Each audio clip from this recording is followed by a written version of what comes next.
Assalamu alaikum wa rahmatullahi ta'ala wa barakatuh. Chers élèves, j'espère que vous allez bien ainsi que vos familles, vos proches et vos amis. إذن أتمنى أن تكونوا بخير أنتم وكل من تعزون. إذن مرحبا بكم في قناة الواح سيغما. Soyez la bienvenue dans notre chaîne الواح سيغما. Je suis très ravi de partager avec vous mes connaissances en mathématiques. إذن أنا جد فرح ومسرور لأتقاسم معكم معارفي في مادة الرياضيات. إذن بدأنا في هذا الكتاب الذي هو Panorama en mathématiques deuxième année collégiale. إذن وصلنا إلى الصفحة. On a l'exercice 18 dans la page 81. L'exercice dit classifier les triangles selon le nombre de leurs axes de symétrie. يعني classifier يعني يصنف المثلثات حسب عدد محاور التماثل ديالها. classifier les triangles selon le nombre de leurs axes de symétrie. إذن قبل ما نكلاسيفيهم خاصنا نعرفوا شنو هما الأصناف ديال لي تريونغل. كذلك هنا تيقول لك كلاسيفي لي كوادغيلاتير يعني الرباعيات يعني المضلعات الرباعية selon le nombre de leurs axes de symétrie et de centre de symétrie حسب محاور التماثل ومركز ديال التماثل. إذا باش نبداو التمرين خاصنا نصنفوا ونكتبوا بعدا غادي تكتبوا نتوما ولا تقراو هذا الشيء أولا. Pour classer هذا الشيء ما غاديش تكتبوا هذه تقديمة. إذا l'exercice 18 dans la page 81 pour classer les triangles selon le nombre de leurs axes de symétrie on doit savoir les types de triangles. خاصنا اولا نعرفوا اصناف ديال المثلثات لان هادشي تتقراو نتوما بالفرنسيه خاصكم تعرفوهم. اذا عندنا اولا ان تريونغل بوتيتر. اذا واحد المثلث يمكن يكون سكالين. ان تريونغل سكالين هو اللي تيكون عنده فيه الاضلاع غير متقايسه، كل ضلع عنده مقاس ديال بحال هنا عندنا درنا 3 5 4. إذن هذا تسمى ان تريونغل سكالين. عندنا ان تريونغل ايزوسيل يعني مثلث متساوي الساقين تيكون عنده ساقين متساويين يعني متقايسان. إذا بحال هذا فيه 4 4 والضلع الآخر يقدر يكون فيه 4 3 5 6 على حسب. إذا هنا تيكون ان تريونغل ايزوسيل. ثم عندنا ان تريونغل ايكويلاتيرال. ايكويلاتيرال يعني متقايس عن الأضلاع. إذا عنده فيهم 4 4 ولا 5 5 ولا 6 6. إذا تيسمى ان تريونغل ايكويلاتيرال. دونك ولا تنصنفوه هنا صنفناهم على قياس ديال هاد المثلثات صنفوهم على قياس ديال الاضلاع ديالهم. كذلك كان القياس اللي سميتو التصنيف اللي تنصنفوهم على حساب لا ميزور دو لور اونغل. هنا كتبنا سولون لور كوتي على حساب الاضلاع ديالهم، هنا سولون لور اونغل على حساب الزوايا ديالهم. اذا كاين ان تريونغل كي بوتيتر ان تريونغل ايغو عنده واحد الضلع يعني ايغو يعني زاويه حاده. اذا تيكون الاضلاع كلهم اصغر من 90. اذا بحال مثلا هذا فيه 60 هذا فيه 49 هذا فيه 71. اذا هو المجموع ديال تيكون 180 هذه معروفه. ثم بعض المرات يكون ان تريونغل ريكتونغل. اشنو ان تريونغل ريكتونغل؟ هو تسميوه نتوما قائم الزاويه ان اونغل دغوا. عنده واحد ان اونغل دغوا يعني واحد الزاويه قائمه فيه مثلا 90. ما يمكنش يكونوا جوج فيهم 90 لان هو المجموع ديالهم 180 يعني تيكون 3 وحده تكون فيها 90 والجوج الاخرين تيكون فيهم المجموع ديالهم 90 باش تكون 180. ولا ان تريونغل اوبتو. اذا عقلوا كاين ان تريونغل ايغو ولا ان تريونغل ريكتونغل ولا ان تريونغل اوبتو.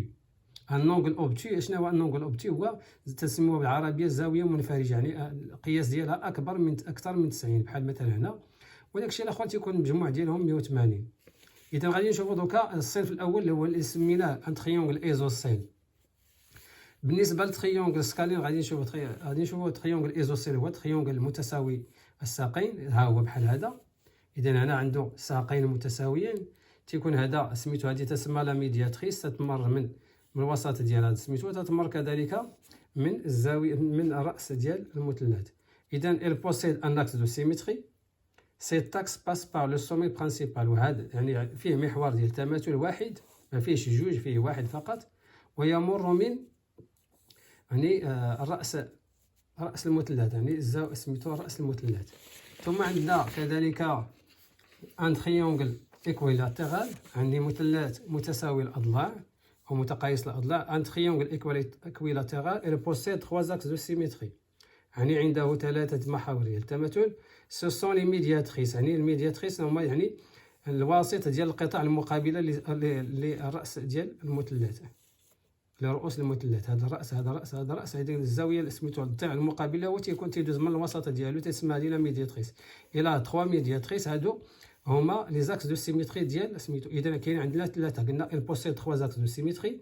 Ce sont les médiatrices de ses côtés et les bisectrices des angles. وكذلك تسموا لي بيسيكتريس يعني منصف الزاويه. كاين الوسيط ديال القطعه ومنصف ديال هذه الزاويه. مثلا هذه الزاويه اللي عندنا هنا تيدوز من الوسط ديالها، مثلا كانت فيها 60 هي اصلا فيها 60 حيت ايكويلاتيرال، تيدوز منها وتقسمها على جوج تعطينا 30 على اليمين و 30 على اليسار.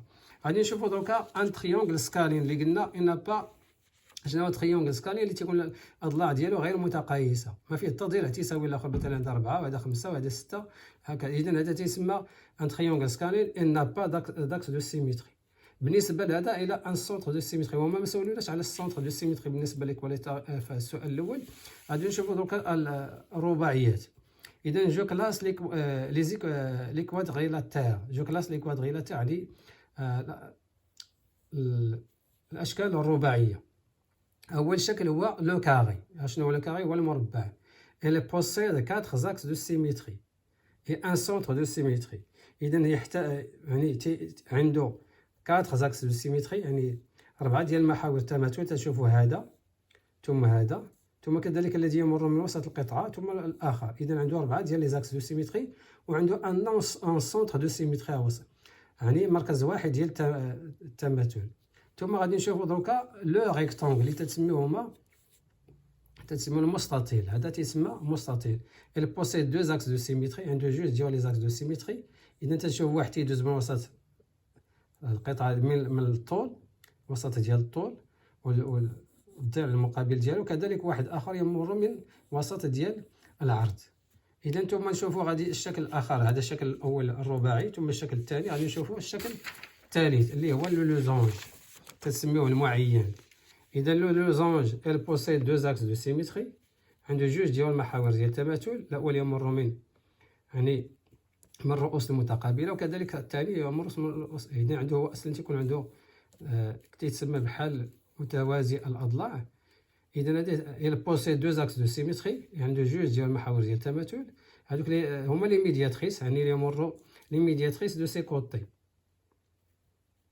il possède un centre de symétrie، وكذلك يمر عنده واحد السونتر دو سيميتري هو وسط ديال القطعه. غادي نشوفوا لو باراليلوغرام. لو باراليلوغرام اللي قلنا هو متوازي الاضلاع. اذا متوازي الاضلاع ليس عنده محور ديال التماثل، لان التماثل خاص تكون متعامد مع محور التماثل. اي نقطه يكون عندها المماثل ديالها بالجهه الاخرى. مثلا هذه النقطه اللي درناها محور هكذا تيكون في الجهه الاخرى خارج القطعه. اذا تو باراليلوغرام ان سونتر دو سيميتري، عنده فقط محور واحد ديال التماثل. عنده محور ديال عفوا ماشي محور، نقطه ديال التماثل. ان سونتر يعني مركز ديال التماثل، السونتر هو المركز. ثم غادي نشوفوا ان ترابيز ايزوسيل. هاد الترابيز ما عرفتش شنو هو الترجمه ديالو بالعربي. المهم الترابيز ايزوسيل غتيكون عندها الشكل، عنده ضلعين متوازيين، وهادو هادو تيكونوا بحال الزنا من المثلث اللي هو متساوي الساقين. il possède un axe de symétrie، فيه محور واحد ديال التماثل و ان سونتر دو سيميتري. الى ان سونتر دو سيميتري عنده مركز ديال التماثل. اذا اتمنى ان تكون قد استفدتم من هذا التمرين. راجعوا جيدا لكي تتمكنوا من هذه المصطلحات اللي هي مثلا كي قلنا ان تريونغل ايزوسيل، تريونغل ايكويلاتيرال، تريونغل سكالين وهكذا. اذا هذه الكلمات راجعوهم. أتمنى أن تكونوا قد استفدتم، وانشروا الفيديو مع زملائكم، ونلتقي في فيديو قادم إن شاء الله تعالى. والسلام عليكم ورحمة الله تعالى وبركاته.